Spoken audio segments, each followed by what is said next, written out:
Hello, and welcome to the first official psychotherapist podcast.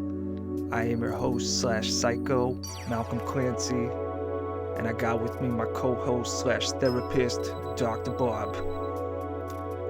This session was recorded January 16th, 2021, Saturday, like always. Dr. Bob and I have been working together for a very long time now. We've been recording episodes, our sessions, I should say, for the last year and a half, and we've really been wanting to put a podcast out there for a few reasons. One, just entertainment, another being promoting mental health as much as we possibly can in this era where everyone is a bit of a fucking psychopath, in my opinion. Everyone's going a little bit crazy, and I think we can all use some therapy, so you good people can leech off of mine. It's my gift to the world. So normally we have an agenda for our sessions, and at this point in the podcast I would list out what our agenda items were. I had no agenda items but one, really, and that was the great Trump insurrection of January 6th, 2021. Dr. Bob was there. He stormed the Capitol with the Underground Militia, and he relays his glorious storm. No, I'm just kidding. I really don't need my therapist drawn up on terrorism charges. I'm just dicking around. This is, real actual therapy sessions. I try to censor as little as possible, but if you hear a little, think of it as a you. Peace. Good morning. Morning, Malcolm. How are you? I am dandy. How are you? Good. Sorry I'm so late. I had someone staying at my house, and I had to take an Uber to the airport, and they had a ton of bags, so I had to wait for the Uber to get here. And I don't quite understand Uber culture at all. What do you mean by Uber culture? Well, I'm carrying 3 bags. The woman has a cast on and a sling. And this guy goes about 6'3", maybe 250, and his ass is parked in the car. He doesn't open the door or help or anything else. Is that their rule, if you're not to get out of the car? I don't know. And I suppose COVID's probably had a big, impact on that, so I really have no idea what the protocol is. Personally, I just, Uber's the last fucking place I'd want to, be during a pandemic. Yep. I hear you. In fact, I just quickly made a cup of coffee here, grabbed something. While I'm talking to you, I'm going to set up my phone. Can you hear me okay? Yeah. Okay, let me know. I've got it on this device here that I can move it around, switch it up and down to adjust the voice. But if it sounds okay right now? Yeah, I think you actually sound better than on previous calls, so okay, whatever you got, it's a good setup. Yeah, it's one of those devices that you can put your cell phone on or your iPad, and it allows you to adjust position and angles and things like that. And I got one of the better ones, so it lifts it up in the air, and so you don't have anything underneath it vibrating or any of those sounds. So I think it's pretty cool, actually. Nice. Yeah, you don't have one of those, do you? No. I do have a thing, what do you call them? Like the vents in your car, you can plug it into that and it holds up your phone, and that's been pretty helpful, as opposed to just constantly like looking down and drifting off the side of the road and shit. Yeah, no, this works better. It does. I found out that it takes out the echo and the vibrations, but you just have to get the initial position right. So if this sounds okay, let's go with it. And you just reminded me to use a little bit of hand sanitizer too after bringing that stuff out to that Uber. Mm. So I did not get an agenda, so I assume you didn't have time to put one together, or you didn't have one. Yeah, we'll just ad hoc it a bit, because I do, think this week I've had some degree of depression, not like, I'm sad and I'm gonna kill myself kind of depression, but I'm just like, I noticed for one thing, I've just been more kind of triggerable this week, because when I hear, the screaming demons in my house, a lot of the times, it's like whatever, but I've noticed lately it's just been getting me very angry. And, it made me think about, like, moving out and shit, but, I'm very reluctant to do that until I can, basically buy my own place and, like, just have that really unlocked, because if I, move out and find some cheap place with roommates,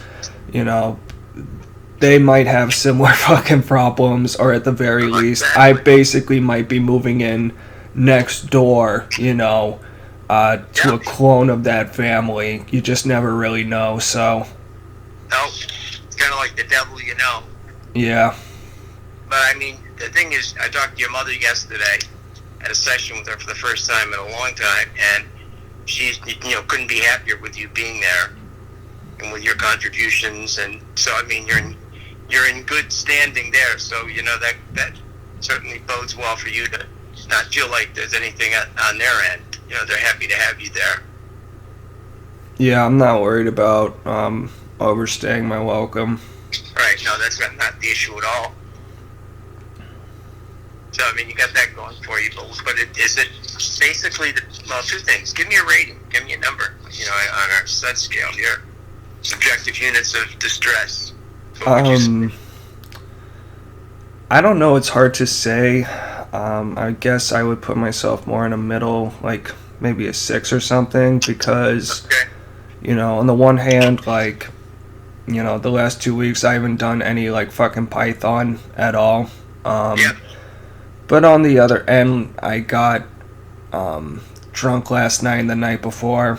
But on the other hand, I got up, and for the first time in a very long time, I got some work done for, just early in the morning, which is always, it's actually really, really nice, because I always had a tendency to, procrastinate if there was stuff to do on weekends, and it kind of just hovered over, the whole thing, and it's not as enjoyable.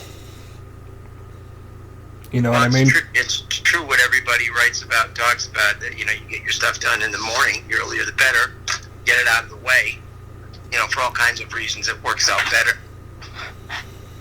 And you're experientially, that's what you're telling me, is that you just found that out. Like literally this morning, yeah. Okay. Yeah, it is. I wish I had a little more control over my body and my health, so that I could get my schedule back to where I was adjusted to. I was getting up very early in the morning, almost with the sun, and then taking the rest during the day, and I was just much more productive, basically.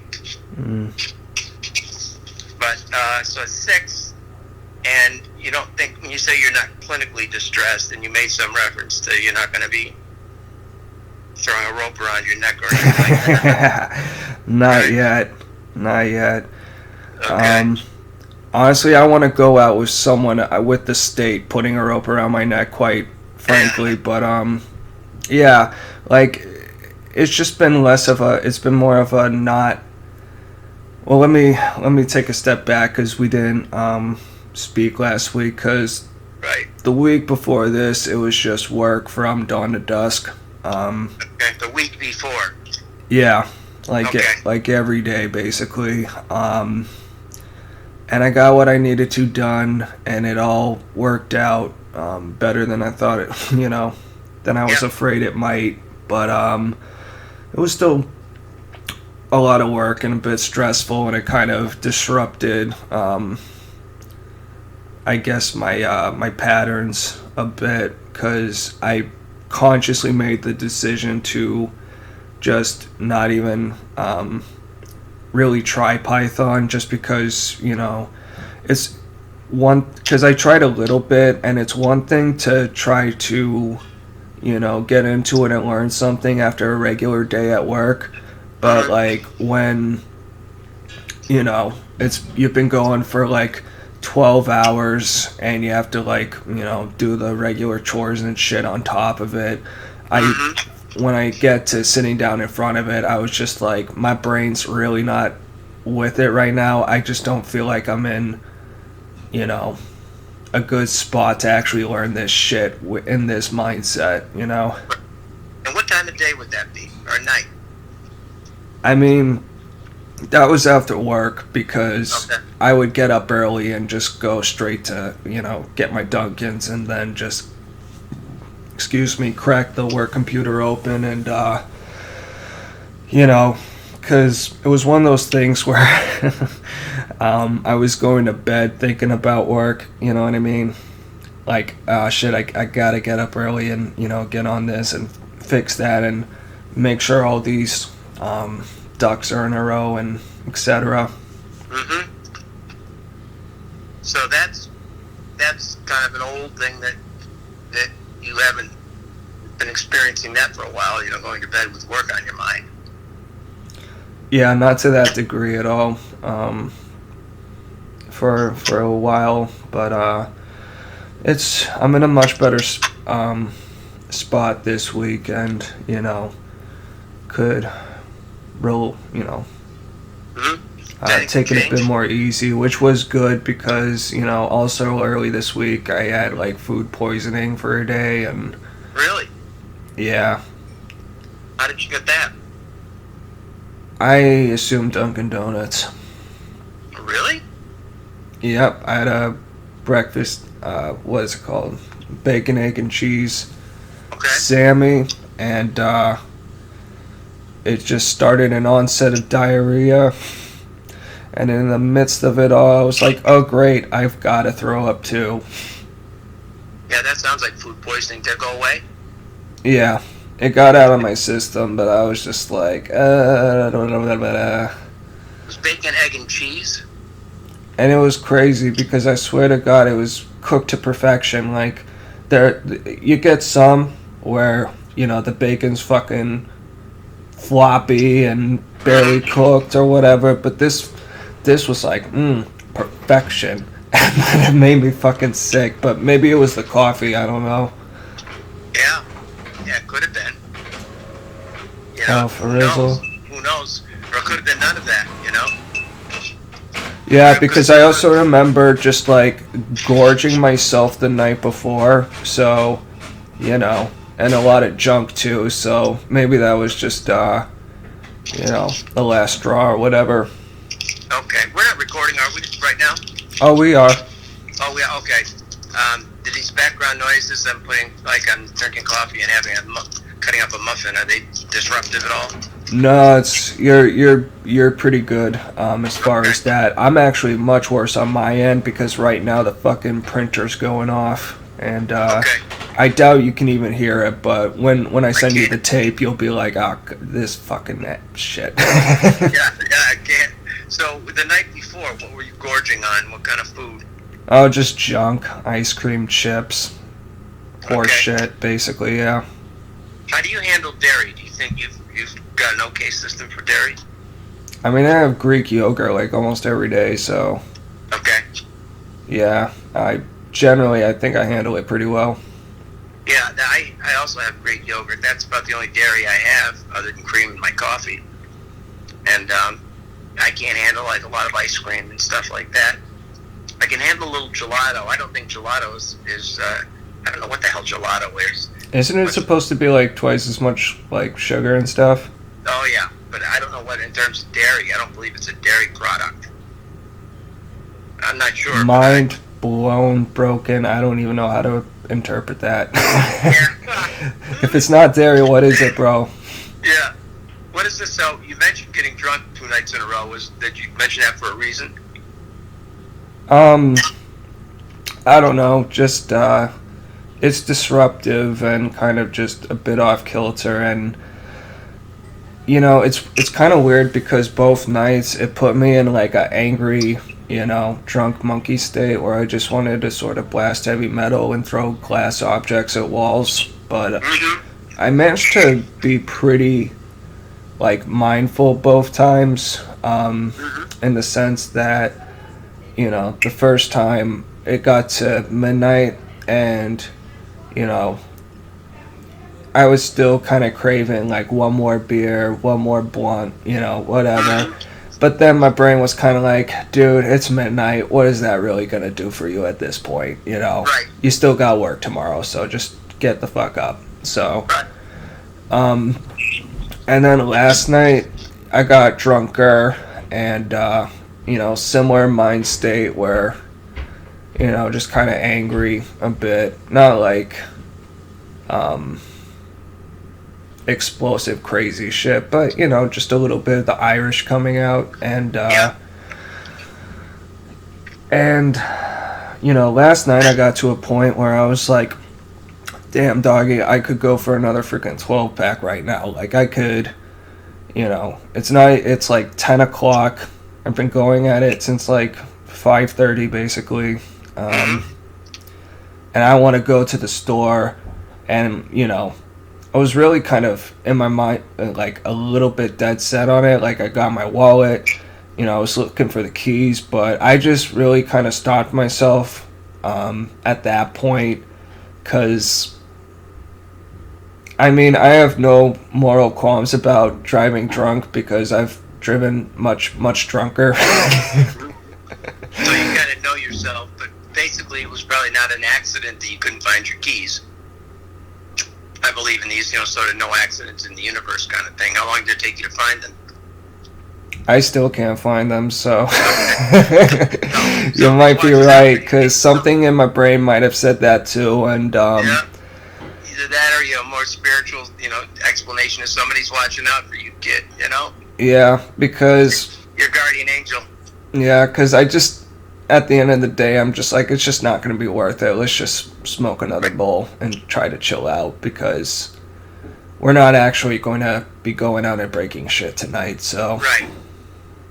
What was your aspiration, or if you had one, or intention, both nights? Did you have a mental preset about screw it tonight, I'm just going to get drunk and I don't care sort of thing, or did it just happen? It was more of like, let's just start with one beer and see how it goes, and to be honest, a lot of it just felt like water to me. I mean, I still got a buzz, and you know, I don't drink very often, but it kind of put me in, I feel like, a really bad stereotype from it, because I'm like, this shit is just soft to me. Like, I need some hard shit. Where's some Molly? Where's some cocaine? Give me some. I've gone through the gateway. I've spent some time at the gateway. It's a nice gateway, but I want to go up the stairs and get some shrooms, or like get fucked up. You know what I mean? But yeah, when you said stereotype, tell me what you were referring to. Like a pothead that went to the hard drugs, like the actual, like, no, this actually, for me at this point,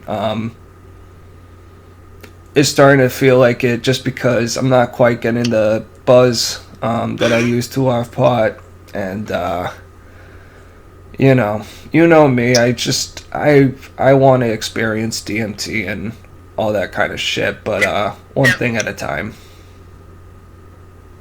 I heard a great term this week, thought hygiene. You know, which just in and of itself explains itself, you know, thought hygiene. I was in the spirituality group, we're talking about the power of thoughts and how they can kill you, make you or break you. But were you getting into that elevator sort of notion too, that if I smoke more weed or if I drink more, I will get there. I'll reach that. I'm chasing the monkey now, but will I catch the monkey at some point? I believe it's the dragon, but I actually, was a bit more mindful both nights of, like, at some point I'm like, I'm not gonna catch this fucking dragon, man. Okay. I'm just gonna have to let it go, Mm-hmm. So I guess that's a good sign, and I don't really feel the need to drink anymore because I'm out of beer, and I wasn't even planning on getting the 12-pack, to be honest. I got home at 8 o'clock from, like, as soon as I walk in, my mom's like, I'm like, oh, for fuck, and, like, I haven't had dinner yet, and blah, blah, blah, and she said, go to the market and get me a 5-gallon jug of water because the Poland Spring guys canceled the order for the 3rd time and blah, blah, blah. And she was basically like, first I say, can I go tomorrow morning? And she's like, no, I'd feel way better if you went now. Okay. So I was kind of like, fine, fuck it, I'll go. And then she's like, oh, and get me ice cream. Okay. And then my dad was like, oh, and get, my wine as well. And at that point, I'm like, okay, I'm starving. It's 8 o'clock. Yeah. Are you fuckers paying for this? And whatever. And, my dad was like, fine. And he's like, you can get yourself some beer, too. So Okay. I just grabbed a 12-pack of Buds. And, I wasn't even planning to get it. But I was there anyway, so. When did you become a bud man? Probably when I moved to Medford, just Really? because it's cheap and I kind of like the taste, and yeah. Was she a bud girl? Medusa, I think so, yeah. Okay. But you like the taste of it. Yeah. Remember when I was a kid, in the beer commercials, Budweiser was like the king of beers, Oh, Miller Lite was the king of beers, or Miller beer was Miller High Life. But basically, Budweiser was like the top, the most expensive and supposed to be the best. I drank a good amount of Miller High Life at fucking Dennis, and it was disgusting. I hated it.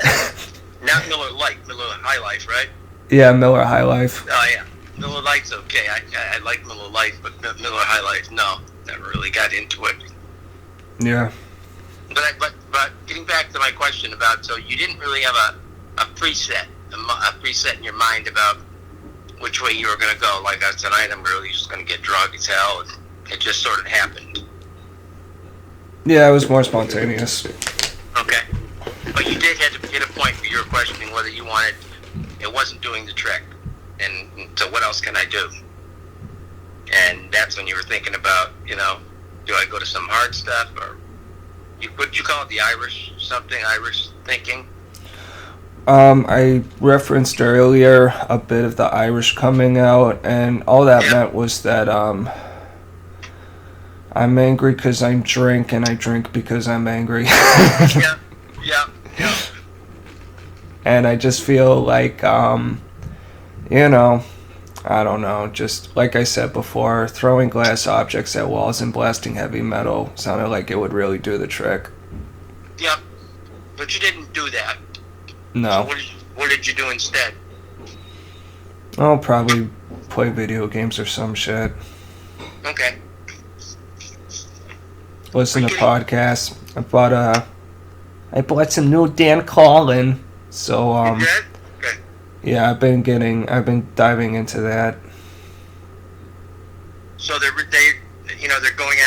trying to cancel just about everybody who's conservative or linked into Trump, and Joe Rogan has been thrown into that mix. Did you hear that? Oh, he's been considered alt-right adjacent for a while. Okay. Probably ever since he had, like, Milo on in, like 2015, 16, something like that. Mm-hmm. Has any of this stuff affected you? The political stuff? Mm-hmm. It's all really Comedy Central to me at this point, bro. Like, It's all what? it's all Comedy Central. Yeah. Okay. And I'm really blessed in that I've been, you know, I'm at least right now, I'm not worried about riots in my neighborhood. You know what I Right. mean? Exactly. I'm not worried about being in a bread line. So, Uh-huh. all in all, I've been on the better end of this whole thing, you know? Mm-hmm. So I can't complain really about the politics. Part of it, though, does feel very, you know,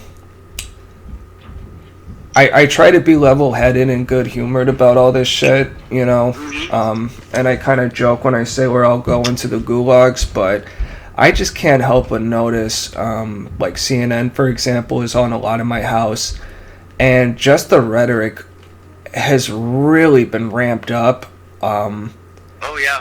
to the point where I'm just like, you just really want to radicalize these people as much as possible so you'll have as much content to carry over, you know, in the absence of Trump. And that's pretty sick. That's kind of like funding ISIS, you know? Like, Exactly what they're doing too. yeah, because I do think, you know, there are legit QAnoners who trusted the plan and are basically, you know, I really wane back and forth on my measure of humanity because on one hand I want to like believe most of us are rational and like whether or not we're actually good people or at least trying to be, and then I think of Socrates' quote that most people just want to be slaves and let other people do the thinking and actions for them. I'm like, yeah. Yeah. Yeah. But the whole insurrection thing, combined with, I heard they shut down Parler, and I know I've never even been on Parler. I know that it's basically like conservative Twitter or whatever, but it is really just mind-blowing to me that they've apparently just shut the whole platform down, not just like, you know, oh, we're gonna kick Trump off it,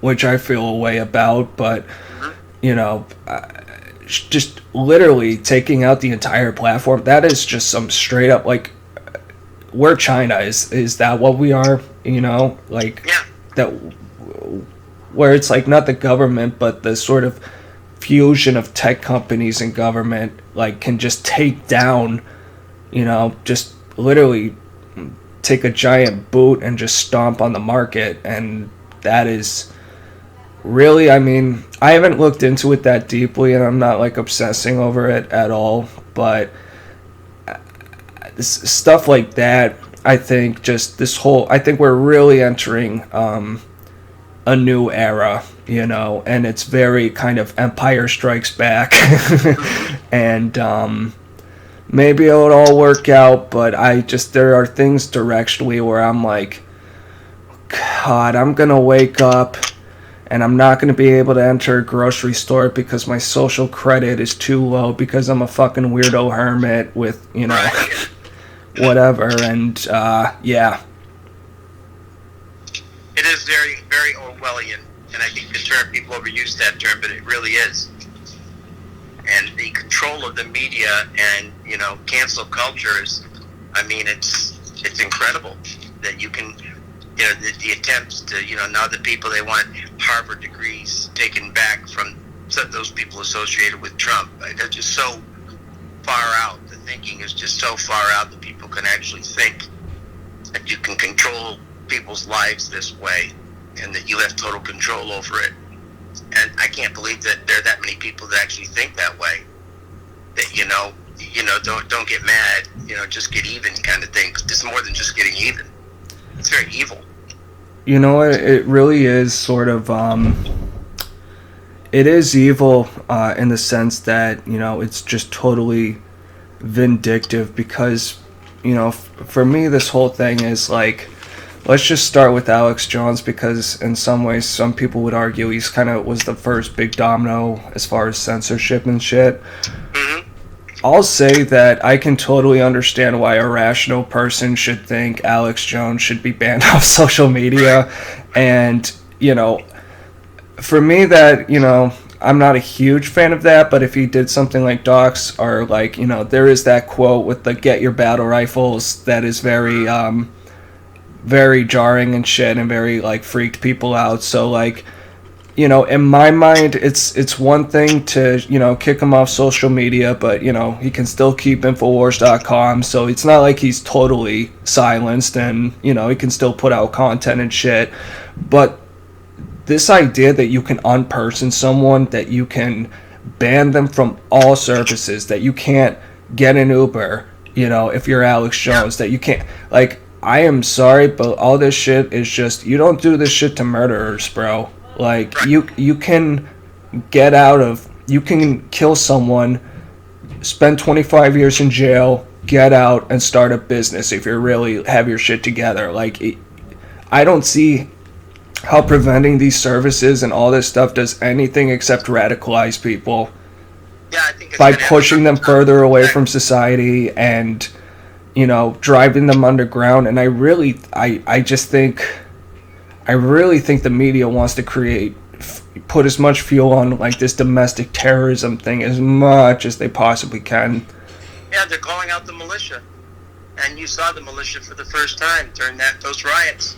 That was just a glimpse of how many people there are in the underground that are ready to take on the government, and it's and they want to push it. Basically, the CNNs of the world want to push it. They want it exposed, So, but I'll tell you what, it could be pretty nasty.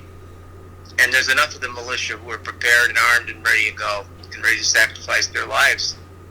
And I don't think these people will get it. I really don't. I don't get it. So, because, well, let me ask you this, because you sound very like sure about this underground militia. Like, what's your experience with it?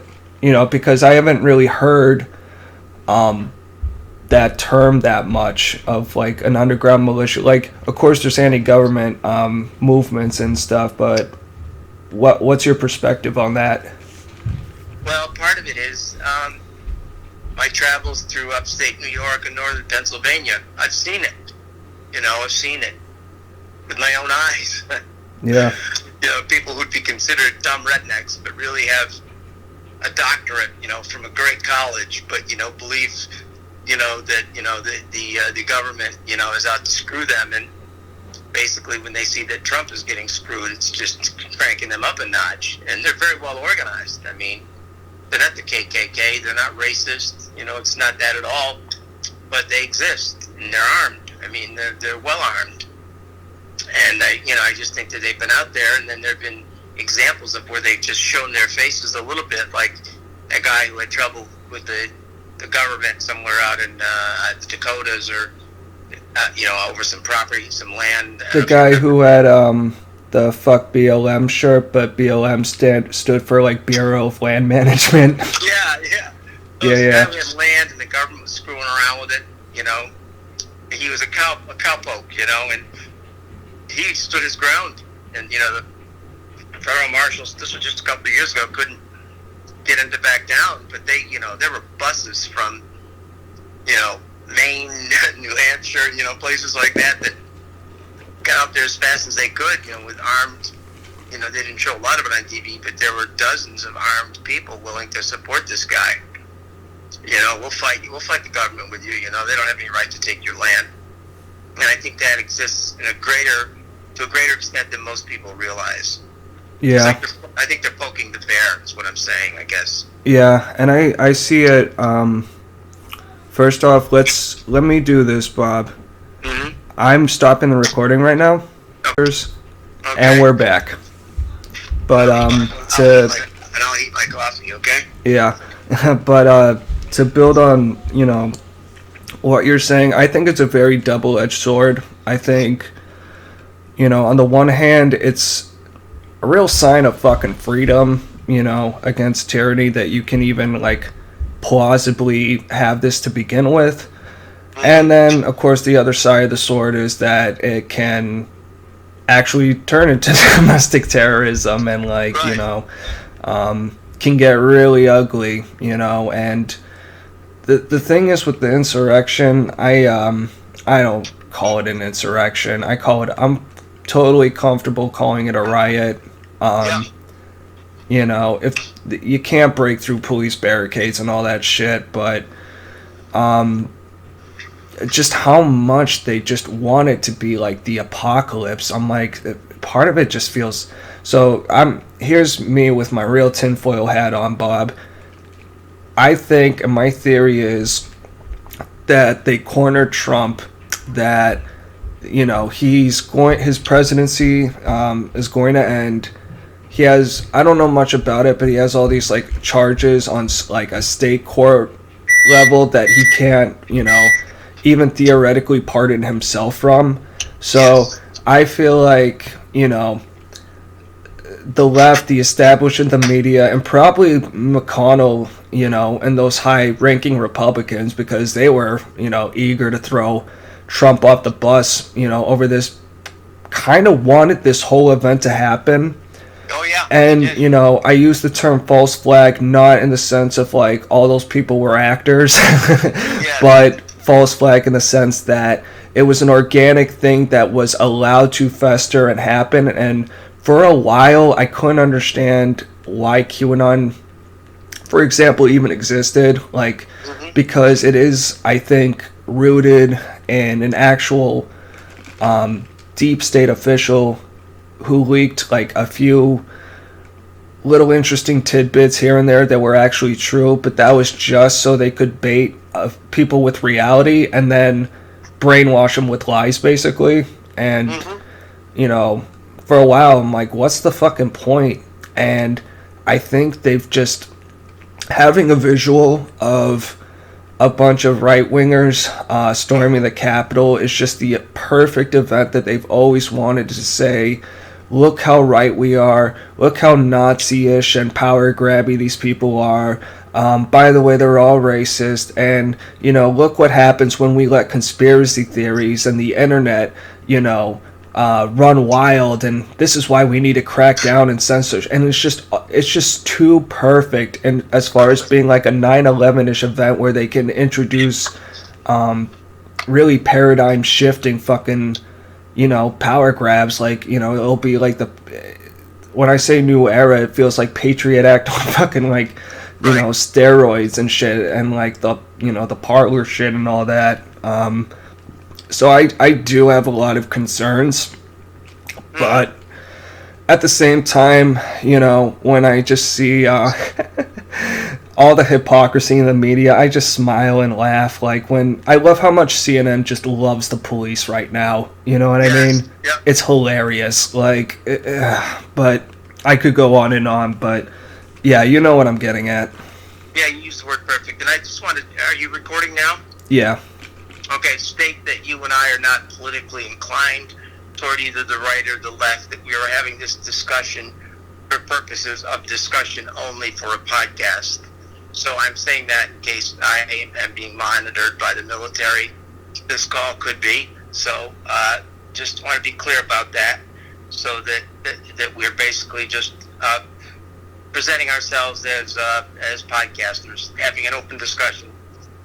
I mean, I'm pushing my right-wing agenda to kidnap Nancy Pelosi and burn her winery, but yeah, other than that, but can I just I just had a random thought to something we said earlier. Can I throw out?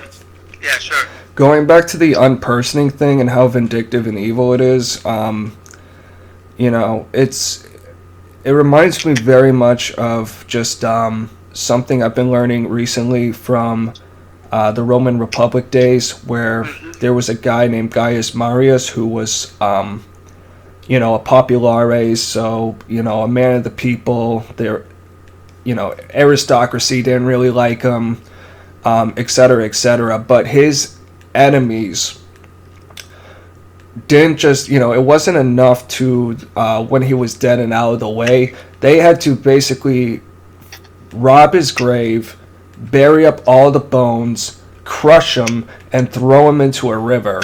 You know, that's what it feels like with this unpersoning and like these flight cancellation of, like, you know, Trump anyone being associated with Trump being put on a fucking no-fly list. It's like, it's not enough that you fucking lost. It's like, we've got to make sure no one can mourn your fucking bones, you know? Yes. We have to wipe out your entire existence. From a psychological perspective, I think many of those people are very disturbed for, partaking in this. This is more than just political upheaval or, divided, governments. It's more than that. There's some pretty sick thinking. People have to go to that extreme. It's very gangster. Yeah. Very what? Very gangster, and in the pejorative sense. That's why they use the word the mob. Yeah. But I think that I'm going to get back to talking a little bit more about you, but what I found extremely interesting, not surprising, was how much collusion was going on with the police. Yeah, the Capitol Police were colluding with the rioters, and there were a lot of military, police, and other people, who'd been affiliated with government security, who, basically were on the side of the protesters. And that's what happens in a coup. Was this an attempted coup? It looked like it might have been, but I don't think this was the real thing. But I think they were testing the waters, the militia. Yeah. And how many people might have turned at just the right moment and just turned their guns in the other direction. There were a lot of law enforcement people who were not, defending the government per se. And those are the ones who are going after making a public display on CNN of, really. Yeah. I mean, also part of that collusion makes me, think further of a false flag event, Yeah.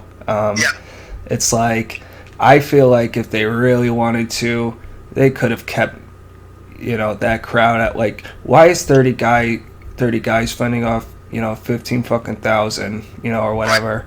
That's just, it's so wild and bizarre to me, it really is. But maybe it was just all fucking, get the cameras out and we want these visuals. And also to go one step further with as far as like false flag stuff, not only can you like use the QAnon things to just visually like discredit the whole Trump movement on a, shallow, stupid media level, you also get to incriminate all those people. And I didn't even think of that till now. Like, it's just a nice little whipped cream on top of it all. You can, you now have your excuse to lock up the shamans and all these people that you fucking brainwashed and radicalized. It's kind of beautiful in a Machiavellian sort of way.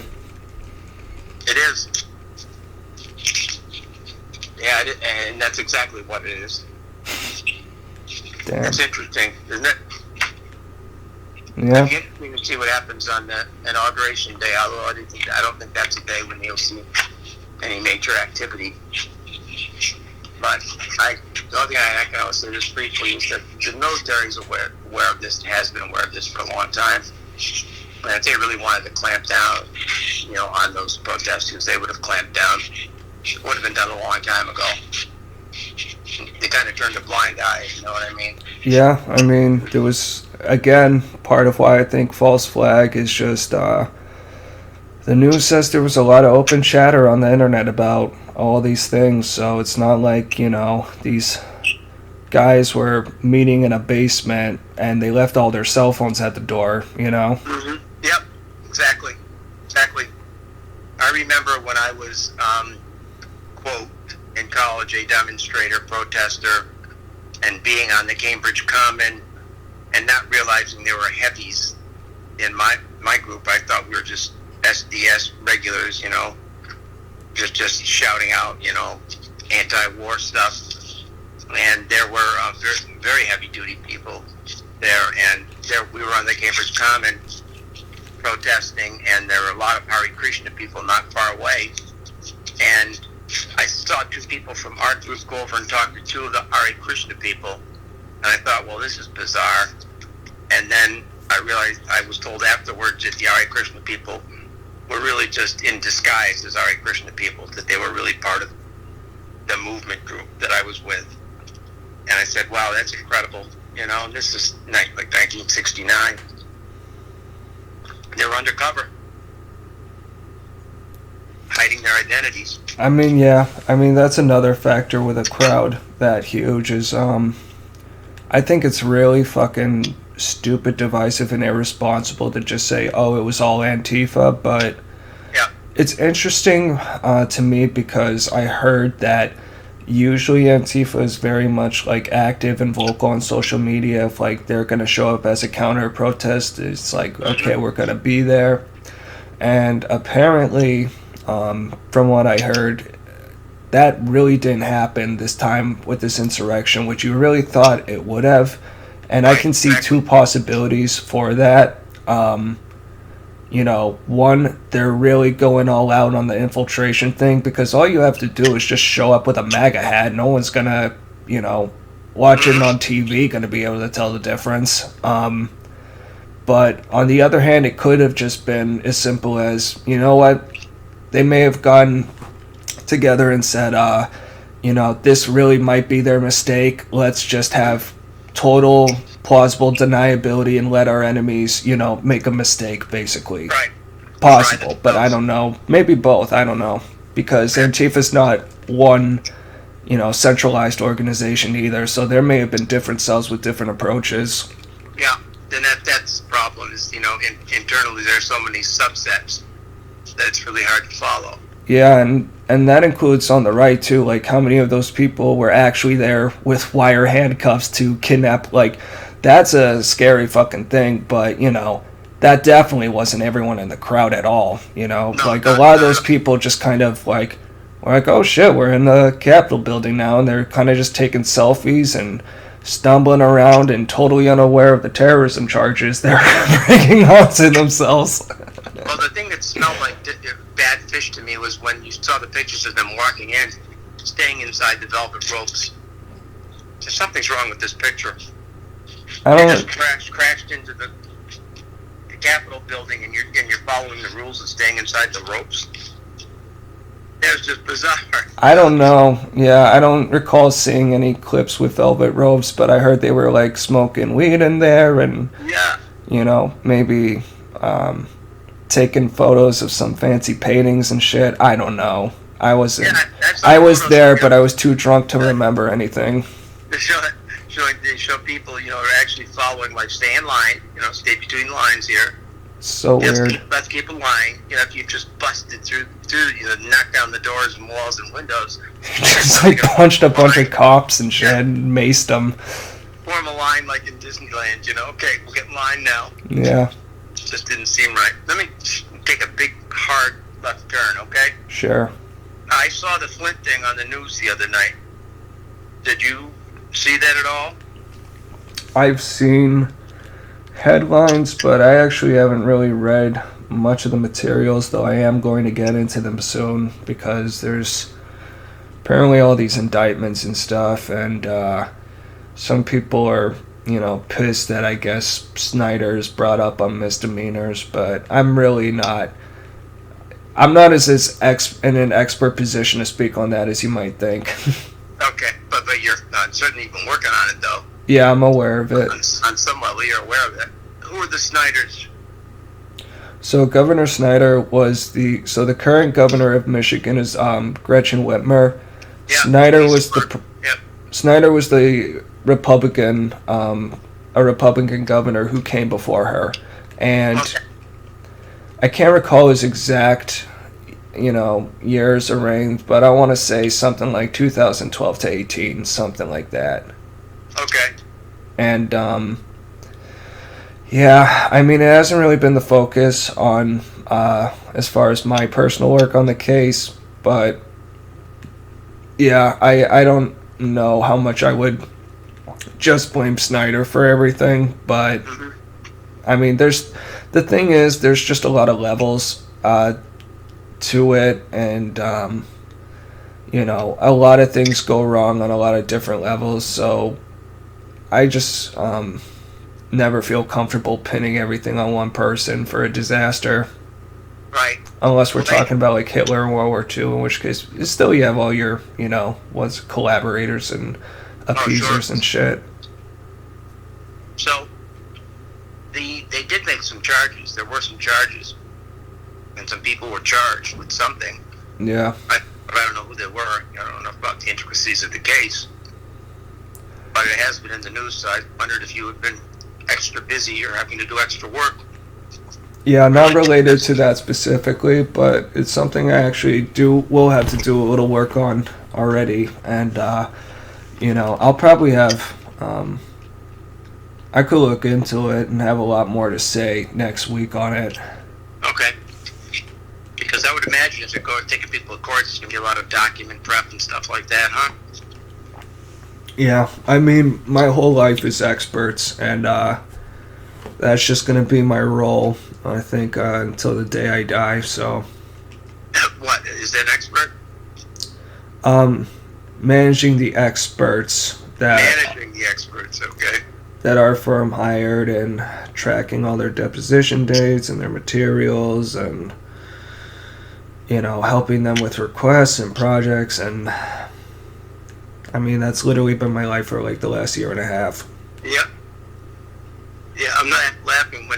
Many years ago, for the first time, when I had to go to court, I had to get my credentials and be sworn in as an expert. It's a term they use legally. Yeah. They say, okay, does anyone object to the fact that he's an expert in his field? And there were no objections. There were about 5 of us that were being sworn in. It was a case about a very disturbed kid that was being restrained by a teacher aide who was actually a football coach at Boston College, who was doing everything appropriately to restrain and everything else. The kid broke his wrist. So, of course, they're suing the city of Quincy, the school system, and everything else for abuse and all of that. And we had to prove that it was necessary because the kid was out of control and psychotic, and we were protecting him against himself as much as anything else. But when the kid was sitting in the audience, and basically when they were going down the list of all of us talking about our expertise credentials, one of the guys started to state his, and the kid yelled out, "He's not an expert, he's just a fucking asshole." This kid's really helping his case, Oh no! And it went on like that. That was I would have said back to that kid, "Hey, that's an expert asshole to you." Yeah, and the judge said, "Pardon me," Wait, what did the judge say? He said to the judge, "Didn't you hear me? I think he's a fucking asshole." Oh my god. And the kid just So burned Boston. himself. Just burned himself, by acting out like that in court. Yeah, that's a good way to bury yourself. Yeah, it's really funny though. Like out of nowhere, this kid speaks up. He's not a fucking expert. He's an asshole. He's a piece of shit fucking homo. Excuse me, yes, exactly. Excuse me, young man. The kid just kept going on and on, and getting worse and worse. Well, fuck you, Yana. Right, I did get to that too at one point. Yep. Yeah, I gotta send you a clip from a few years ago. There's a show called Rick and Morty, and the main characters are Rick and Morty.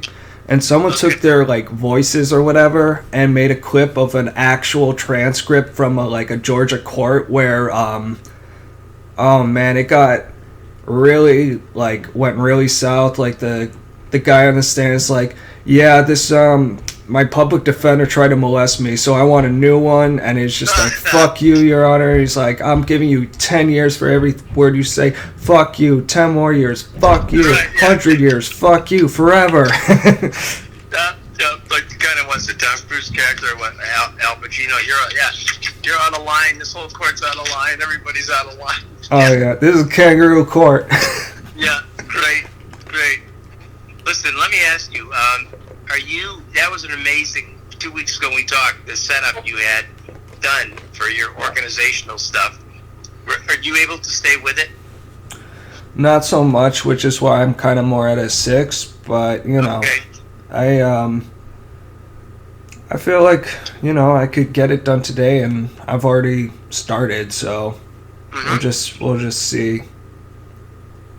Focus more on the future, Right, I wouldn't backtrack, try to catch up with what you didn't do, but just move forward.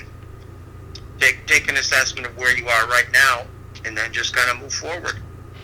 Yeah. Does that make sense? Yep, I hear you. Okay. Because, that was really, I thought, put you on track. And the question is, could you sustain that? And I think you can. You just have to sort of get back into it. Yep, that's really all there is to it. You have a good frame of mind today, basically. When you were drinking, did you have any depressive thoughts or nasty thoughts? Or thoughts that were over the top? Nothing in particular. Okay. I was just kind of like, felt like I wanted to get more drunk, you know. I didn't, I don't know, I had like 4 or 5 beers the first night, and then, 7 or 8 the next, so, that's drunk, but that's not like blackout. Yeah, it's quite a pack, though. You know? I don't know, maybe I just have a bit more self-control under But the you influence, said or at least something that, awareness. I was going to comment on, that was the magic combination of drinking, smoking, and were you smoking cigarettes too? No, I'm completely done with that. I've been done with Really? that since New Year's, basically, Okay, and you haven't mentioned it at all. because I'm done with it. But that's an accomplishment. Yeah, but honestly, I just, I have actually been thinking about it a little lately, like, oh, damn, I kind of want a cigarette, but, I just personally find the less I talk about it, the less I think about it, the less whatever, Okay. the easier it is for me. Excellent. And I do have, those, like, lozenge things, which definitely help. And I have weed, which helps, so. Yeah. That's, when I used that term earlier, thought hygiene, that's kind of what you're doing. That was an excellent example of it. You just decided it's best not to talk about it, think about it. Just put it out of your mind, so that if you can keep it out of your frame of reference, visually, internally, it's the best way to handle it. Although you are going to have cravings, it is going to crop up, so, Yeah, some people, move it on, move it on and out of your head. Yeah, man, like, some people love to keep count of, like, it's been day 290 since I've had my last cigarette, but Right. for one thing, I just don't have the attention span to keep Right. to keep that count over a long period of time, and And you're honest about it. and to me, it's just like, I don't really care, as long as I'm just not doing it, and just that's all that matters, Yep. Yep. I don't need a fucking medal for not poisoning myself.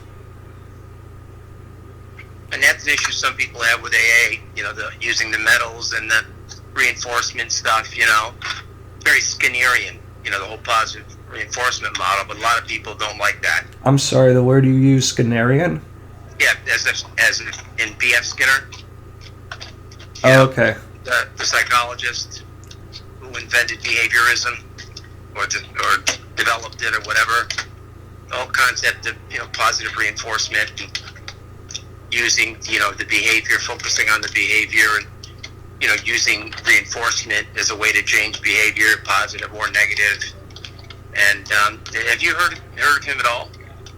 I've heard the name, but I really don't know anything about him. Okay, I mean, he's as big in the field as, in many ways, as Freud. Because, he developed, if you looked under his umbrella, it started with him and some other people, and then went on down the line to a lot of people. God, I could just think of the names, tons of them, Joseph Volpe and others that, went on to, develop these behavioral approaches to things, the behaviorist approach. And then some of it evolved into cognitive behavioral therapy. It'd be interesting to look at the hierarchy of that, where it started with, you can't think of the other guy, B.F. Skinner, and another guy, and then it goes back to the Pavlovian experiments of the salivating dog. Did you ever hear that one?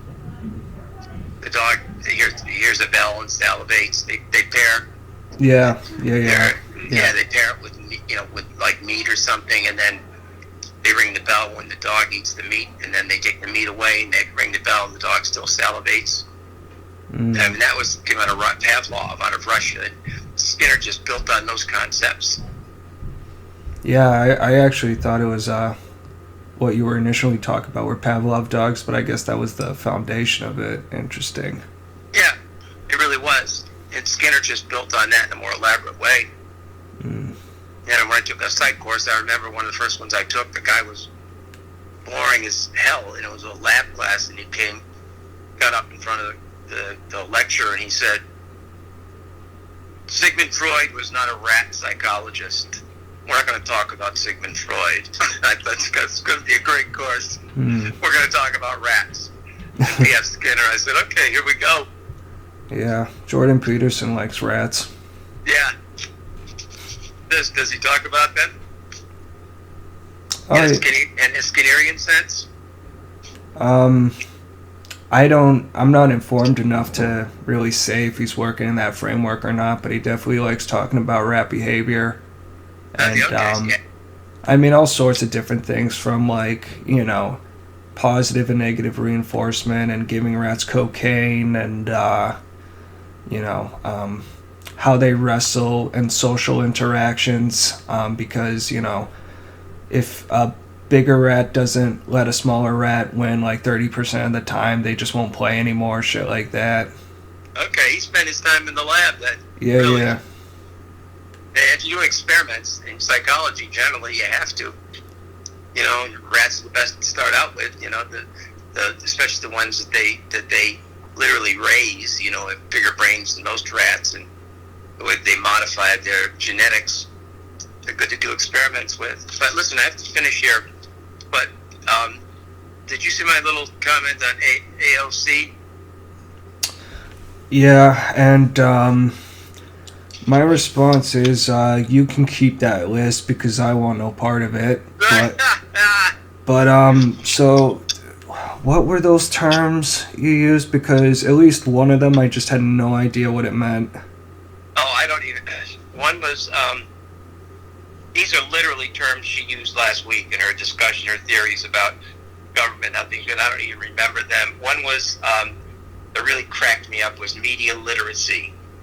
That, you know, instead of people getting down on the media, you know, and talking about, you know, how they influence our lives and move things in a certain direction, that most people are media illiterate. There's a real elitist approach to her comments. And people should be educated in media literacy.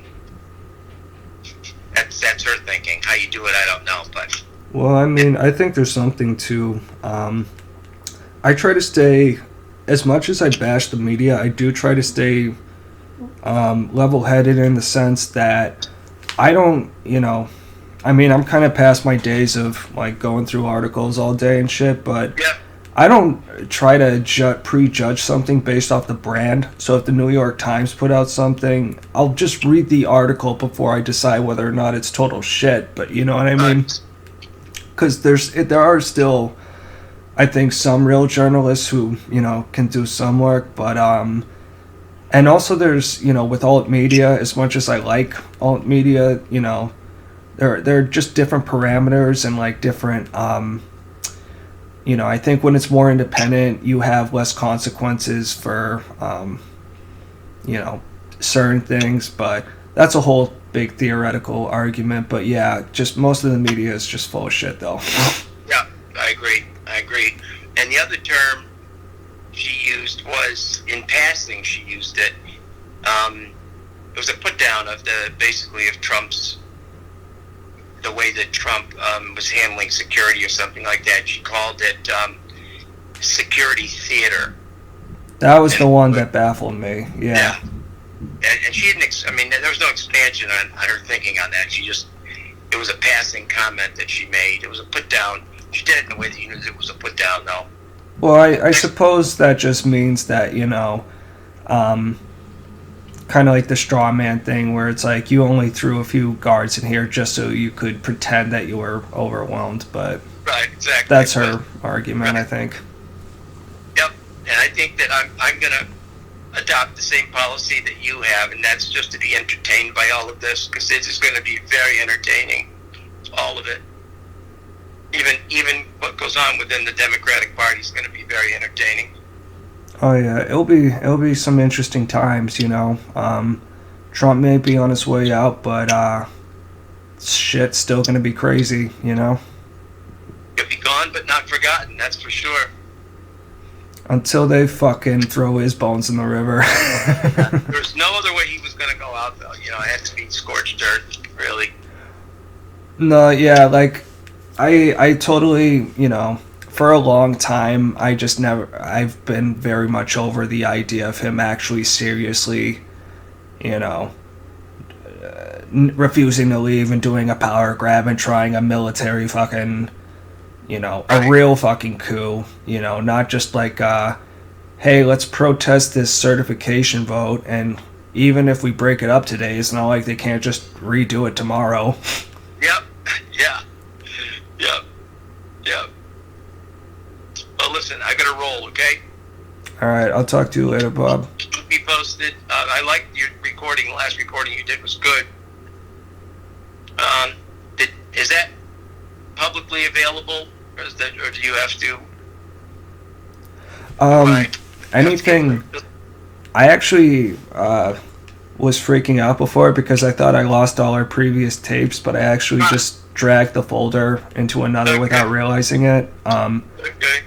But I'm going to try to make this my first edited podcast where I'll have the song and I'll play a little around with it today to see if I can add a little layers, but I think it's fine as is.